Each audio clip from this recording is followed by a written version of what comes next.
So first of all, how many of you have built a product by yourself? Can you raise some hands? Okay, that's a lot of you. Jesus, this will be pointless. So how many of you want to build something that haven't built already? So it's 50-50, I would say. Right, so what is this all about? I will do two things now. I will show you that making products is easy, and also at the end I will offer some advice that I've learned over the years. Who's this for? Anyone that wants to build something but doesn't know where to start because things can get very complicated. And also anyone that is frustrated by the complexity because I don't know why. Programmers love to complicate things. And that's my inspiration for the talk because there are countless tutorials on how to learn to program, but there's not much about what to do after because even then, the tutorials are really complex. They use a lot of technologies, and no one talks about the basics and human language.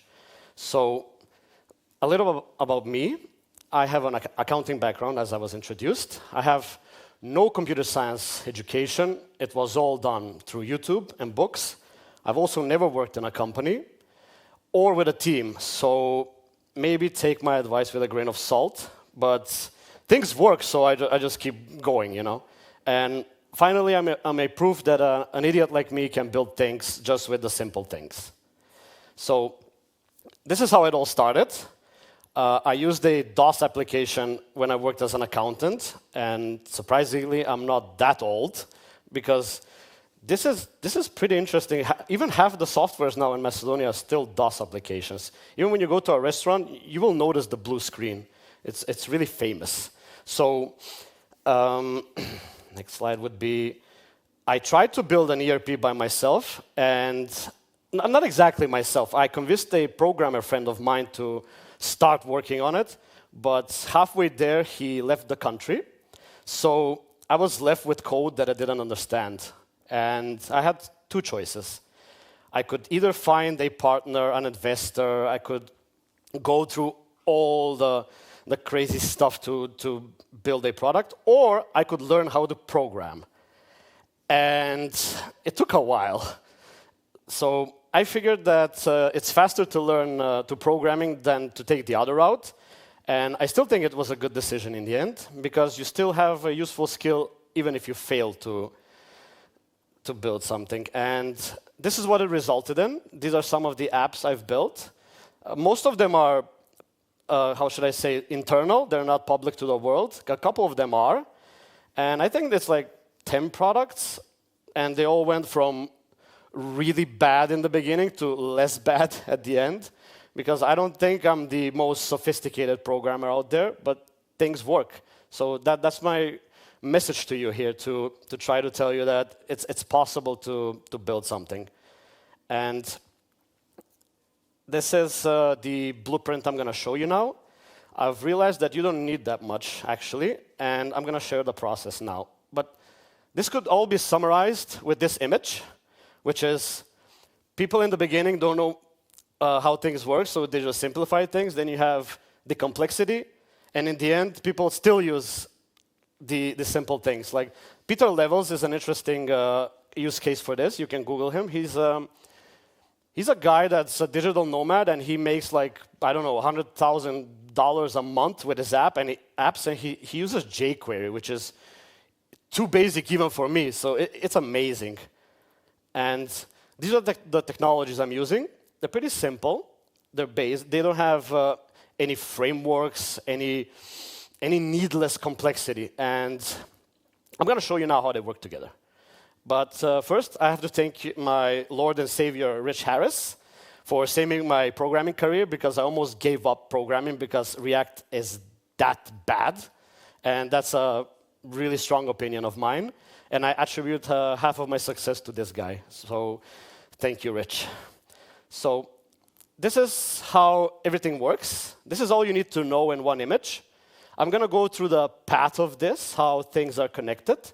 You can study this image because it took a while to create it. I couldn't find anything that explains things that are the most useful in just a clean way. And I'm now going to give you a quick rundown of how the image works. And that's first you have a client. A client can be a laptop, a phone, a toaster, anything really can make HTTP requests now. I don't know why a toaster needs to make requests, but okay. And then the client communicates with the server, and the server is just a computer connected to the internet, and it returns something. It's nothing complicated. It's just a computer that lives in the web. And clients and servers talk to each other by using HTTP. And HTTP has methods that are pretty easy to understand. You have get, post, patch, delete. And these are used to make something that's called CRUD applications, which is just data entry. And that's the big secret of programming, is that 90% of them, even 99, is just taking data from place A, transforming it, and putting it in place B. And I don't know why all the interviewers act like you're going to build, I don't know, spaceships or some game engines, and they have leet code, and they complicate so much, and at the end, you're just going to end up making an app that's, I don't know, for raising chickens in some farm that's really random. So I don't get that process. And each HTTP request then returns a status if it worked or not. So you can see what's the meaning of them. Like 404 is the most popular one. You've all seen them. When something is not available. And it has basically 4 steps. The client first needs to get the front end. It gets the files, and then returns the files to your computer, and then the browser renders some HTML. It's a bit bright, but there's an input there. And then the next call would be, once you have the interface, it again makes a request, but now it takes some data, and that goes all the way to the database through the parts I'm going to explain next. And what's returned is JSON, and you can see how JSON looks like, and that's how it's converted then to HTML with the help of JavaScript. So I'm going to go through an example how to build the hello world of web apps, which is a to-do list, and show the actual code. This is HTML. HTML is used to define the structure of pages, and you only need like 3 HTML elements to build something. That's what I found with my experience, is that you only need an input, a button, and then a div to place it somewhere, to organize content on the page. But this looks ugly, so you can use CSS to make it pretty, so it's not that straining on the eye. And after that, JavaScript makes it alive, makes the code do something. It uses the DOM to manipulate the HTML and handle events like button clicks. And the code waits for, in this case, the code waits for an enter key press instead of a button click to add a to-do list item. So that's pretty boring because it's all local in the browser. What you want is to use AJAX. AJAX is a way to make HTTP requests and get data from the server. And this is how it was done in the beginning, but it was made a bit more practical down there. So it's user-friendly, but you only need to be aware that the environment has to be asynchronous. That's the only catch, because sometimes you forget. It returns JSON. JSON looks like this. It's just pretty much an array of objects, like JavaScript works. And sometimes they are very heavy, so that's why it doesn't look like this when it's returned. It's just a big wall of text. Everything's like bunched together. And we get JSON from APIs. APIs are everywhere. You can, whenever you check the weather, the app actually uses an API in the background because it's a bit easier than building your own weather stations in every country in the world. So you can use existing APIs if you're making a product, but you can also build your own API. So for that, you would need to use Linux. And Linux is an open source operating system. It looks scary in the beginning, but it's really powerful once you realize how it's used. And luckily, you can install Linux directly in Windows. You don't have to have a separate environment. You don't have to get rid of your working ways. And you just download VSL. I don't know, props to Microsoft for making this available. And it just works somehow. I'm not even sure. I don't care. I care that it has a terminal. And a terminal is probably the most useful thing you can learn in programming because it's crazy amazing. It works the same as you clicking with a mouse, but just with commands. And you can stack commands, you can organize them. And one of those commands is installing Node. Node is the backend technology, which is basically JavaScript instead of running in the browser and runs locally. It has access to the hardware. And it has a package manager, which you can use to install Express. Express is a library for building APIs. They simplify things so you don't have to write some manual code. And this is what it looks like. Express in the simplest form. You just have a to-do list that's an array. And whenever someone visits API.todos, it returns the JSON. As you can see, it's the same as the array. So APIs follow a REST architecture, which is a pattern, basically, a convention for standardizing how API routes are written. You can see they follow a specific way, just to use the same language. And each route that you saw here has its own piece of code that lives in the API, and it handles the get, the post, the patch, and the rest of the HTTP methods. So this is, again, pretty static. It's all living in the runtime. What you want is to use a database management system, which is used to store data, and it's the most important thing, I would say, in the whole stack, aside from Linux. So MySQL would be my choice. It's really popular. It's used by this company, so probably it's a good idea. And the language used to do stuff in MySQL is SQL, obviously.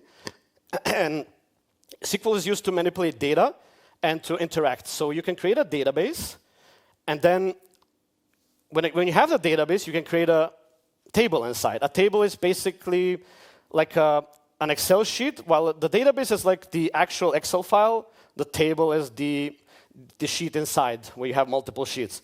And again, as Excel, it has rows, and SQL works the same. You have rows, you can insert them, delete them, you can do whatever you want. And to glue the backend with the database, you need something called a database driver. That's how you connect to the database.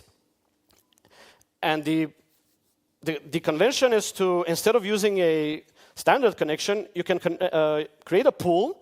And a pool is basically opening a connection once, and then you have multiple connections inside which you borrow to make SQL queries. So let's see. This is how we can replace the array of objects inside of a route with a SQL statement. And that is basically how the API works. And to make it actually live, you need to use a web server. This is probably the most tricky part in making apps. It's because it never works as you imagined. You keep forgetting to add directives. You keep forgetting to include parts, and it's hell. But once you have the steps, it works. And the most popular one is Nginx. And this is what a configuration inside looks like. You have a port. A port is basically a location inside of the app inside of the computer. Like an IP address is where the server is. A port is where the app is inside the computer. And before you make the app live, you need to make sure it's secure, because you don't want to be hacked. And the most dangerous part in, I would say, security is SQL injection. SQL injection is, as you can see, the query over there, the ID of the to-do item is directly embedded in the query, and it's not sanitized. So basically, anyone can add another SQL command inside there, and they can interrupt your command and then delete your database, and that's not good. So how you avoid that is just by using sanitized strings. And also another part is, for making your app secure, is to not store your credentials inside of code, like previously I showed you. Instead, you use an environment variable, which is only, available in the file system. No one sees it, no one has access to it, and you just reference them inside your code. So to make apps to limit access, you have to use authentication, and authentication is done. The simplest way I found is to use a JSON web token. And as Veko told me in the workshop, I didn't use this previously, so I learned something, is to make it HTTP only and store it in a cookie. So that means if it's HTTP only, JavaScript doesn't have access to the token, and cross-site scripting is impossible. And cross-site scripting is really simple. It's someone sending you an email that knows you use a website. When you click on that link, it opens your website, but the link is special because it executes some code, and they can steal your token, and they are basically you. They can do whatever you can do. They can steal your money. They can ruin your life. And it works like this. In the back end, you have middleware, and middleware is just sitting between the outside world and the database, the back end. So every HTTP request passes through the middleware. The token is verified, and not if it fails, the app doesn't work. You don't go past that point. So this is a good thing to do. And the last thing is to use hashing. This is the last, I would say, I'm not sure. I'm not really an expert on this. I just know if I use this, you won't be hacked until they make quantum computers work well. So what happens is it turns this password into a crazy string that's always the same size. You can put the Bible inside, and it will, again, return this amount of characters. So it's pretty handy. And I know this is maybe too complicated, so bear with me. We're almost there. Next part would be, once you have all the code, you have to deploy it somewhere. And I would say the simplest deployment place would be DigitalOcean. That's my experience. I'm not paid by them, not yet at least. Maybe they will sponsor me after this talk. So you can buy a machine. You basically rent them instead of building your own server in your garage. You just buy a server for, I don't know, like $4 or something. That's the amount of money you need to make an app work, because in the beginning, it's all so simple. You don't have users, you don't have anything. So there's no need to complicate things with Amazon Web Services. I still don't know how to navigate that environment. So once you have your server, you get assigned an IP address, which is, again, where the machine lives in the world, where it's located. And then you can connect to it by using SSH. SSH is kind of like TeamViewer, but more amazing, because it doesn't have a mouse. You just use the terminal, and you switch your computer with that computer. And it's amazing to work with. Once you go inside the server, you can use rsync. Rsync is just a built-in Linux command that you can transfer files from one computer to another. This is probably not good, because you can use CI/CD pipelines. You can use all kinds of crazy stuff, but this works. Once your code is done, you click enter, it sends it, and that's it. You don't have to bother with anything. Again, bear with me. This is all if you're building a simple app. If you build something more complex, you probably need more complicated stuff.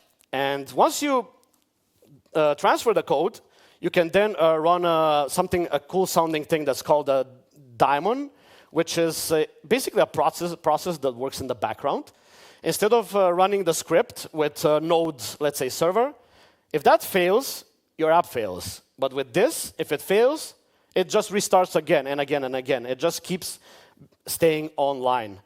So when you have that, you have to replace your IP address with a cool sounding name, and you can pick whatever. Most of the domains now are gone. It's the only, let's say, real estate that a millennial can own now. Everything is taken. Like if it's 3 letters, it's impossible to get, unless you use some weird extension that's not obvious.